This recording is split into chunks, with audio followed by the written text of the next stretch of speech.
എപ്പിസോഡിന്റെ തുടക്കത്തിൽ നമ്മൾ കാണുന്നത് അങ്ങനെ വളരെ സക്സസ്ഫുൾ ആയ ഒരു ആക്ട്രസ് ആയി മാറിയിരിക്കുന്ന അജിനെയാണ്. അജിൻ ഇപ്പൊ തന്നെ അവളുടെ പ്രൗഢഗംഭീരമായ റെഡ് കാർപ്പറ്റ് എൻട്രി നടത്തുന്നുണ്ട് ബുസാൻ ഇന്റർനാഷണൽ ഫിലിം ഫെസ്റ്റിവൽ നടക്കുന്ന ആ ഒരു വെന്യൂല്. കൂടെ അറിയപ്പെടുന്ന ആക്ടറായ ഹിയോയും ഉണ്ട്. ഹിയോ തന്റെ കോസ്റ്റാർ ആയ എലേന എന്ന ഒരു ആക്ട്രസിനെ ഡേറ്റ് ചെയ്യുന്നുണ്ടായിരുന്നു. പക്ഷെ പിന്നീട് അവർ ബ്രേക്കപ്പ് ആയി. എന്തായാലും ആ ഒരു ബ്രേക്കപ്പ് നടന്ന ശേഷമാണ് ഇപ്പോ അജിനും ഹിയോയും ഒന്നിച്ച് ഒരു ഫിലിം ഫെസ്റ്റിവലിൽ പങ്കെടുക്കാനായി വന്നിരിക്കുന്നത്. അത് ലെനയ്ക്ക് തീരെ ഇഷ്ടപ്പെടുന്നില്ല. ലെന അതിന്റെ പ്രതികാരത്തിന് അജിനെ സെറ്റിൽ വെച്ചൊന്ന് കളിയാക്കാനും നാണം കെടുത്താനും ഒക്കെ നോക്കുന്നുണ്ട്. ഇതേ ടീം ഹിയോ വർക്ക് ചെയ്യുന്ന എന്റർടൈൻമെന്റ് കമ്പനിയുടെ സിഇഒ ആയ മിറിയും കണ്ട് സംസാരിക്കുന്നത് നമുക്ക് കാണാം. ഇതേ കമ്പനിക്ക് വേണ്ടിയാണല്ലോ അജിനും വർക്ക് ചെയ്യുന്നത്. എന്നാലും ആ ടീം തനിക്കും ലെനയ്ക്കും ഇടയിലുള്ള ബ്രേക്കപ്പ് ഒഫീഷ്യൽ ആക്കണമെന്നതാണ് തന്റെ തീരുമാനം എന്നത്. അവിടെ ഹിയോ സംസാരിച്ചുകൊണ്ടിരിക്കുന്ന ടീമാണ് അജിൻ മിറിയെ വിളിക്കുന്നത്. ലെന ഇപ്പോൾ അവളെ ഉപദ്രവിക്കാൻ നോക്കിയ ഒരു കാര്യമൊക്കെ പറയുന്നുണ്ട്. എന്തായാലും ഇത് കേട്ട് മിറിക്ക് ദേഷ്യം വരുന്നു. കാരണം തന്റെ കമ്പനിയിലെ ആർട്ടിസ്റ്റുകൾ ഇങ്ങനെ ഓരോ പുകിലൊക്കെ ഉണ്ടാക്കി അത് കമ്പനിക്ക് തന്നെയല്ലേ ചീത്തപ്പേര്. അതുകൊണ്ട് തന്നെ മിറി ലെനയുടെ അടുത്ത് ചെന്ന് അജിനുമായിട്ട് പ്രശ്നം ഉണ്ടാക്കരുതെന്ന് പറഞ്ഞ് ഭീഷണിപ്പെടുത്തുന്നുണ്ട്. മര്യാദയ്ക്ക് ബിഹേവ് ചെയ്തില്ലെങ്കിൽ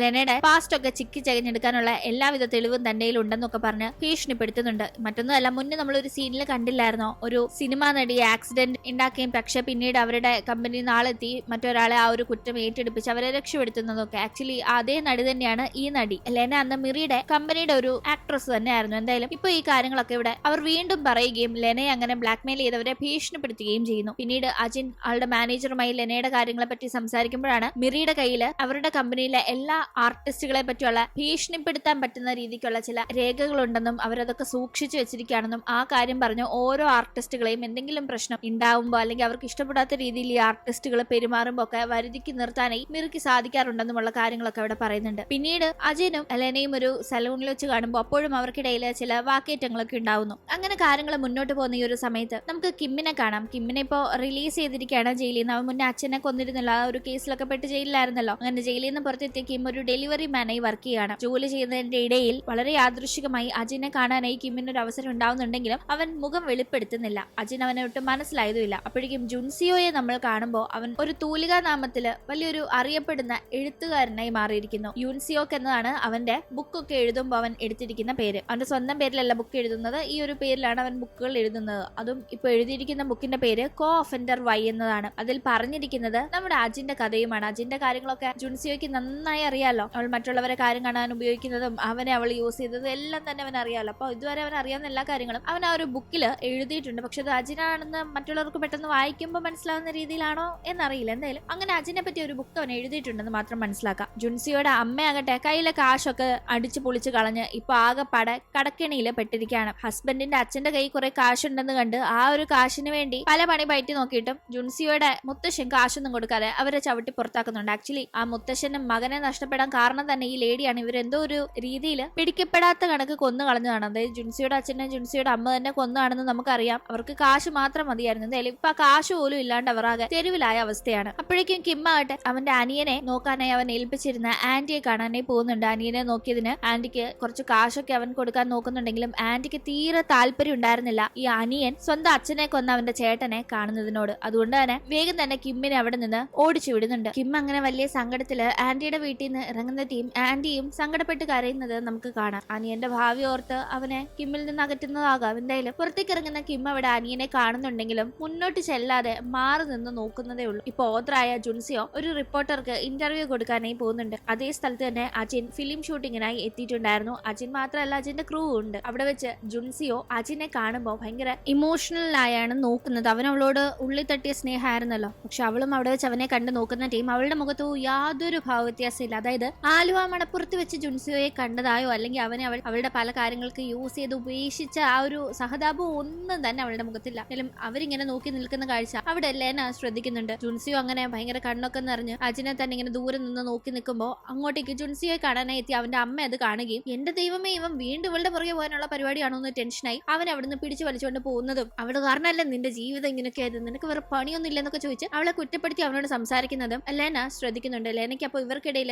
എന്തോ ഒരു ഫ്ലാഷ് ബാക്ക് ഉണ്ട്. എന്തായാലും അത് അജിനെ നാട്ടിക്കാൻ പറ്റുന്ന ഒന്നാണോ എന്നൊക്കെ ഒരു ഡൗട്ട് തോന്നുന്നുണ്ട്. ലെനയ്ക്ക് അജിനോട് പ്രശ്നങ്ങളുണ്ടല്ലോ. അതുകൊണ്ട് തന്നെ ജുൻസിയോയെ പ്രത്യേകമായി ലെന നോട്ട് ചെയ്യുന്നത് നമുക്ക് കാണാം. ജുൻസിയോയെ സംബന്ധിച്ച് അപ്പോഴും അജിനോട് അവന് യാതൊരു ദേഷ്യമോ ഇഷ്ടക്കുറവോ ഒന്നും തന്നെ ഇല്ല. അവളോട് ഭയങ്കര കാര്യമാണ്. അതുകൊണ്ട് തന്നെ അമ്മ അജിനെ ദ്രോഹിച്ചിട്ടേ ഉള്ളൂ കുട്ടിക്കാലം തൊട്ട്. എന്നിട്ട് ഇപ്പൊ പോലും അമ്മയ്ക്ക് അവളോടൊന്ന് ക്ഷമ ചോദിക്കാനുള്ള മനസ്സ് പോലുമില്ല. ഇപ്പോഴും അവളുടെ കുറ്റം പറയാനായിട്ടാണല്ലോ അമ്മയ്ക്ക് ശുഷ്കാന്തി എന്ന രീതിയിൽ അവൻ അമ്മയോട് ദേഷ്യപ്പെടുന്നുണ്ട്. അജിന്റെ പുറകെ ഇനിയും ജുൻസിയോ പോയാൽ അത് ശരിയാവില്ല എന്ന് തോന്നുന്ന അവന്റെ അമ്മ ദേഷ്യത്തിൽ അജിൻ വർക്ക് ചെയ്യുന്ന എന്റർടൈൻമെന്റ് ഏജൻസിയുടെ ഓഫീസിലേക്ക് ചെല്ലുകയും അവിടെ മിറിയെ കണ്ട് അവർ ആ കമ്പനിയുടെ CEO ആണല്ലോ, അതുകൊണ്ട് തന്നെ അജിനെതിരെ ആക്ഷൻ എടുക്കണം. അവളെ ഇങ്ങനെ സ്ക്രീനിൽ കൊട്ടിഘോഷിക്കേണ്ട കാര്യമൊന്നുമില്ല. അവളൊരു കൊലപാതകിയാ, അവൾക്ക് അവളുടെ അച്ഛന്റെ മരണത്തിൽ പങ്കുണ്ട്, അറിയാവോ, അച്ഛനെ കൊന്നത് അവളാ.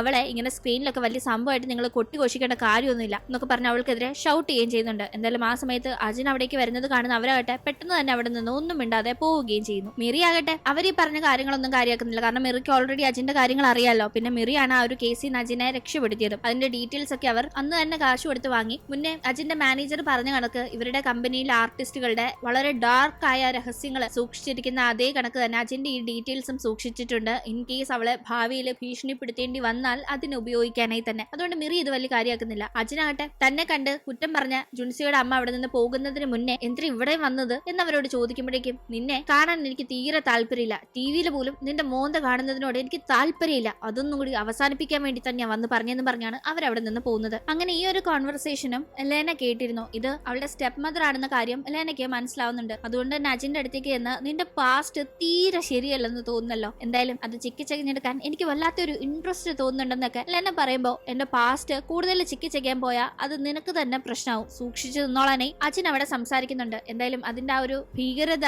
ലെനയ്ക്ക് അറിയില്ലല്ലോ. അതായത് അജിൻ അവളുടെ ആവശ്യങ്ങൾക്ക് വേണ്ടി ആരെയും എന്തും ചെയ്യാനായും മടിയില്ലാത്ത ഒരാളാണെന്ന്. എന്തായാലും ലെന അതുകൊണ്ട് തന്നെ അതിന്റെ സീരിയസ്നെസ് ഉൾക്കൊണ്ടിട്ടില്ല എന്നൊരു കാര്യം നമുക്ക് മനസ്സിലാക്കാം. അതിന്റെ ഭാഗമായി അവൾ ജുൻസിയോയുമായി അടുക്കാനായി ഒരു പ്ലാൻ നടത്തുന്നുണ്ട്. ജുൻസിയോയുടെ ബുക്കിന്റെ ഒരു ഇവന്റിന്റെ ഭാഗമാകാനായി അങ്ങോട്ടേക്ക് ലെന ചെല്ലുകയും അങ്ങനെ തന്നെ അവൻ ആ ഒരു പ്രോഗ്രാമിലുള്ളപ്പോഴൊക്കെ അവനെ തന്നിലേക്ക് അടുപ്പിക്കണം എന്ന രീതിക്ക് ഭയങ്കരമായി ഇഷ്ടത്തോടു കൂടിയൊക്കെ ലെന പെരുമാറുകയും ആ ഒരു പ്രോഗ്രാമിന് ശേഷം ഡിന്നർ കഴിക്കാൻ ക്ഷണിക്കുകയും താല്പര്യമില്ലെന്ന മട്ടില് ജുൻസിയോ ഒഴിഞ്ഞു മാറുമ്പോൾ ഒരു ലിഫ്റ്റ് ചോദിക്കാൻ നോക്കുകയൊക്കെ ചെയ്യുന്നുണ്ട്. അന്നത്തെ ദിവസമായിട്ട് ഷൂട്ടിംഗ് ഒക്കെ കഴിഞ്ഞ് തിരിച്ചു പോകുന്ന ടൈം ഓഫീസിൽ എന്തോ ഒരു മെയിന്റനൻസിന്റെ ഒക്കെ പ്രശ്നമായിട്ട് ബ്ലാക്ക് ഔട്ട് ഉണ്ട് എന്ന കാര്യം, അതായത് കറണ്ട് ഫുള്ള് പോവും എന്ന കാര്യം അജിൻ അറിയുന്നുണ്ട്. അജിൻ അതുകൊണ്ട് തന്നെ ആളുടെ സ്റ്റാഫിനോട് നേരെ തന്നെ വീട്ടിലേക്ക് ഡ്രോപ്പ് ചെയ്യാതെ ഒന്ന് ഓഫീസിന്റെ അവിടേക്ക് കൊണ്ടുവരാനായി അജിൻ ആവശ്യപ്പെടുന്നു. ഇത് മനസ്സിലാക്കുന്ന ലെനയാകട്ടെ മുന്നേ ലിഫ്റ്റ് ചോദിച്ചപ്പോൾ ജുൻസിയോ ലിഫ്റ്റ് കൊടുക്കാന്ന് സമ്മതിച്ചിരുന്നു. അതുകൊണ്ട് തന്നെ അജിനുള്ള അതേ ഓഫീസിലേക്ക് അപ്പോ ജുൻസിയോയുമായി പോകാനായി പ്ലാൻ ചെയ്യുന്നു. അങ്ങനെ ഒരേ ടീം രണ്ടുപേരും അവിടെ എത്തുന്നുണ്ട്. പക്ഷെ പരസ്പരം അപ്പോ കണ്ടില്ല. അജിൻ ലെന അവിടെ ജുൻസിയുടെ കൂടെ വന്നത് കണ്ടിട്ടില്ല. അജിനാകട്ടെ കറണ്ട് ഇല്ലാത്ത ഒരു സമയം ഓഫീസിനകത്ത് കയറി മിറി സൂക്ഷിച്ചു വെച്ചിരിക്കുന്നു എന്നറിയാവുന്ന ഫയൽസിന്റെ അവിടെ പരിശോധിക്കാനായി നോക്കുന്നുണ്ട്. പക്ഷെ ഒന്നും തന്നെ കിട്ടുന്നില്ല. അപ്പോഴേക്കും ലെന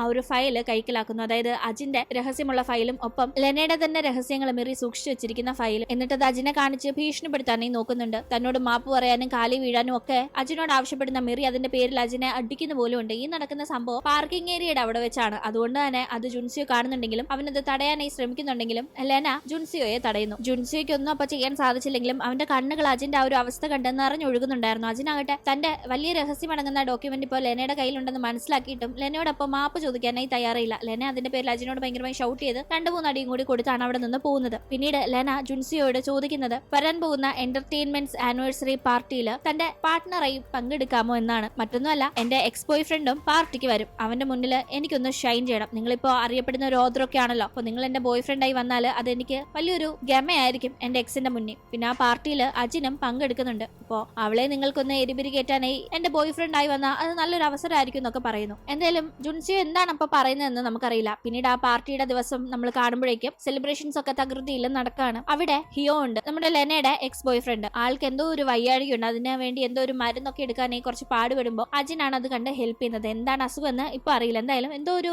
ശാരീരിക ബുദ്ധിമുട്ട് ഹിയോയ്ക്കുണ്ടെന്ന് മനസ്സിലാക്കാം. ഇതേ ടീം ആ പാർട്ടിയിൽ ലെന ആവശ്യപ്പെട്ട പ്രകാരം അവളുടെ ഡേറ്റ് ആയി തന്നെ ജുൻസിയോയും എത്തിയിട്ടുണ്ടായിരുന്നു. അങ്ങനെ ആ പാർട്ടിക്കിടയിൽ ഒരു വീഡിയോ ഒക്കെ പ്ലേ ചെയ്യല്ലോ, കമ്പനിയെ പറ്റിയും സെലിബ്രേഷനെ പറ്റി അങ്ങനെ ഓരോ കാര്യങ്ങൾ. പക്ഷെ ആ ടീം ആ ഒരു പ്ലേ ചെയ്തിരുന്ന വീഡിയോയ്ക്ക് പകരമായി കഴിഞ്ഞ ദിവസം പാർക്കിംഗ് ഏരിയയിൽ വെച്ച് അജിനെ ലെന അടിച്ച വീഡിയോ അവിടെ പ്ലേ ആവുന്നുണ്ട്. പെട്ടെന്ന് തന്നെ മിറി എല്ലാവരുടെ മുന്നേ ആ ഒരു വീഡിയോ ഓഫ് ചെയ്ത ശേഷം ഇത് നമ്മുടെ എന്റർടൈൻമെന്റ് ഏജൻസിയുടെ പുതിയൊരു പ്രോജക്റ്റ് ഷൂട്ട് ചെയ്തതിന്റെ ചെറിയൊരു സ്നീക് പീക്ക് ആണെന്ന് പറഞ്ഞ് പെട്ടെന്ന് ഒരു വീഡിയോയുടെ കാര്യം ഹാൻഡിൽ ചെയ്യുന്നുണ്ട്. എല്ലാവരും അപ്പോഴേക്കും ലെന അജിനെ അടിച്ച ഒരു കാര്യം കണ്ട് ഷോക്കായിരുന്നു. ആ സമയത്താണ് എല്ലാവരെയും ഒന്ന് കൂളാക്കുന്ന രീതിയിൽ ഇതൊന്നും ഇല്ല, ഇത് ഷൂട്ടിങ്ങിന്റെ ഭാഗമായിട്ട് നടന്ന ഒരു കാര്യമാണെന്നെല്ലാം മിറി പറയുന്നത്. ലെന ആകട്ടെ ആകെ വിയർത്ത് കുളിച്ച് നിൽക്കുകയാണ് ഈ ഒരു കാര്യം എല്ലാവരും കണ്ടത് കണ്ട്. അജിൻ അപ്പോഴേക്കും ലെനയുടെ അടുത്തേക്ക് എത്തി എന്റെ അടുത്ത് കളിക്കാൻ നിന്ന ഈ വീഡിയോ ഞാൻ അങ്ങ് ലീക്ക് ആക്കും, ഇതിന്റെ ഫുൾ വീഡിയോ എന്റെ കയ്യിലുണ്ട്, നിന്റെ എല്ലാ ഇമേജും പോകും, പിന്നെ ഈ ഒരു ഇൻഡസ്ട്രിയിൽ നിനക്ക് ഒരു സ്ഥാനവും കാണില്ല എന്നെല്ലാം പറയുന്നു. കാരണം ഒരു കോ ആക്ട്രസിനെ ഇങ്ങനെ ഒരു നടി അടിക്കുന്നത് തെറ്റാണല്ലോ. ആക്ച്വലി അന്ന് ആ ഒരു പാർക്കിംഗ് ഏരിയയിൽ വെച്ച് തന്റെ സ്റ്റാഫിനെ കൊണ്ട് അജിൻ ലെന തന്നെ അടിക്കുന്നത് മനഃപൂർവ്വം ഷൂട്ട് ചെയ്യിപ്പിച്ചാണ്. അതിനുവേണ്ടിയാണ് കൂടുതൽ ലെന തന്നെ അടിക്കാൻ വേണ്ടി മാപ്പ് പറയാതെ ലെനയെ പ്രൊവോക്ക് ചെയ്യുന്ന രീതിയിൽ അജിൻ വീണ്ടും സംസാരിച്ചുകൊണ്ട് നിന്നതും തിരിച്ചൊന്നും ചെയ്യാതിരുന്നതും ഒരു അയ്യോഭാവം കണക്ക് അവിടെ നിന്നതും. തന്റെ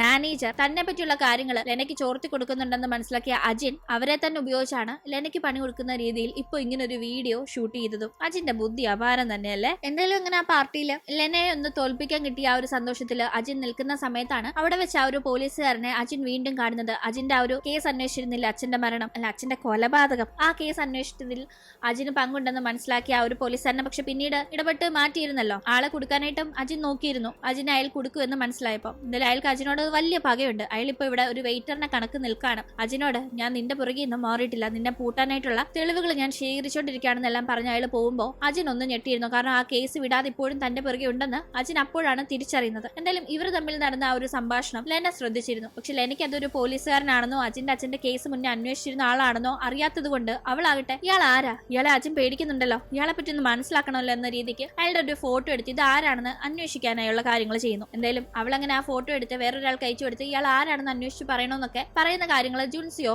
മാറി നിന്ന് കേൾക്കുന്നുണ്ടായിരുന്നു. അന്നങ്ങനെ ലെനയുടെ കൂടെ ആ പാർട്ടിയിൽ പങ്കെടുത്തു കഴിഞ്ഞ് ജുൻസിയോ തിരിച്ച് വീട്ടിലേക്ക് എത്തുമ്പോഴേക്കും അജിൻ അവിടെ അവനെ കാത്തിരിക്കുന്നതാണ് കാണുന്നത്. കുറെ വർഷങ്ങൾ കഴിഞ്ഞാണല്ലോ ഇപ്പൊ ഇവർ രണ്ടുപേരും ഇങ്ങനെ കണ്ടുമുട്ടുന്നത്. നേർക്ക് നേരെ ഇത്രയും ക്ലോസ് ആയി ആരും ഇല്ലാണ്ട് ഇവർ മാത്രമായിട്ട് അജിൻ എല്ലാം മറന്ന് ജുൻസിയോയെ കെട്ടിപ്പിടിക്കുന്നുണ്ട്. പണ്ടത്തെ ആ ഒരു ബോണ്ട് ക്രിയേറ്റ് ചെയ്യാനായി അവനായിട്ട് അവളെ കാണുമ്പോൾ നീ ലൈഫിൽ രക്ഷപ്പെട്ട് കാണും, നിന്റെ കഷ്ടപ്പാടുകളൊക്കെ മാറി കാണുമെന്ന് ഞാൻ വിചാരിച്ചത്. പക്ഷെ ഇപ്പോഴും നീ സ്ട്രഗിൾ ചെയ്യാണെന്ന് അറിഞ്ഞതിൽ ഭയങ്കരമായ സങ്കടം എനിക്കുണ്ടെന്നൊക്കെ പറയുന്ന ടീം, നീ വിചാരിച്ച എന്നെ ഹെൽപ്പ് ചെയ്യാൻ പറ്റും, എന്നെ ഒരു സങ്കടത്തിൽ നിന്നൊക്കെ നിനക്ക് രക്ഷപ്പെടുത്താൻ പറ്റും. എനിക്ക് ആ സിനിമാ നടൻ ഹിയോയെ പ്രണയിക്കണം, അവനുമായിട്ടുള്ള എന്റെ പ്രണയം ഇപ്പോഴത്തെ എന്റെ പ്രശ്നങ്ങളിൽ നിന്നൊക്കെ എന്നെ രക്ഷപ്പെടുത്തും, നീ അതിനെന്നെ ഹെൽപ്പ് ചെയ്യണമെന്ന് പറഞ്ഞ് വീണ്ടും തന്റെ കാര്യം കാണാനായി ജുൻസിയോയെ ഉപയോഗിക്കാനായിട്ടുള്ള ഒരുക്കത്തിലാണ് അജിൻ. ജുൻസിയോ എപ്പോഴത്തെയും കണക്ക് തന്നെ അജിനോടുള്ള അവന്റെ അന്ധമായ സ്നേഹം കൊണ്ട് അവൾക്ക് വേണ്ടി എന്തും ചെയ്തു കൊടുക്കാനുള്ള അതേ രീതിക്ക് തന്നെയുള്ള ഇരിപ്പാണെന്ന് നമുക്ക് മനസ്സിലാക്കാം. ശേഷം എന്തായിരിക്കും സംഭവിക്കുക, ലെന എന്ന അജിന്റെ പ്രശ്നത്തെ നേരിട്ടുകൊണ്ട് അജിൻ എന്ത് പണിയാണ് ലെനയ്ക്ക് തിരിച്ചു കൊടുക്കുക എന്നതൊക്കെ നമുക്ക് അടുത്ത എപ്പിസോഡിലൂടെ കാണാം. ഇന്നത്തെ വീഡിയോ ഇഷ്ടമായാൽ മറക്കാതെ ലൈക്ക് ചെയ്തും ഷെയർ ചെയ്തും സബ്സ്ക്രൈബ് ചെയ്തും സപ്പോർട്ട് ചെയ്യണം. അപ്പോൾ വീണ്ടും പുതിയൊരു എപ്പിസോഡുമായി കണ്ടുമുട്ടും വരെ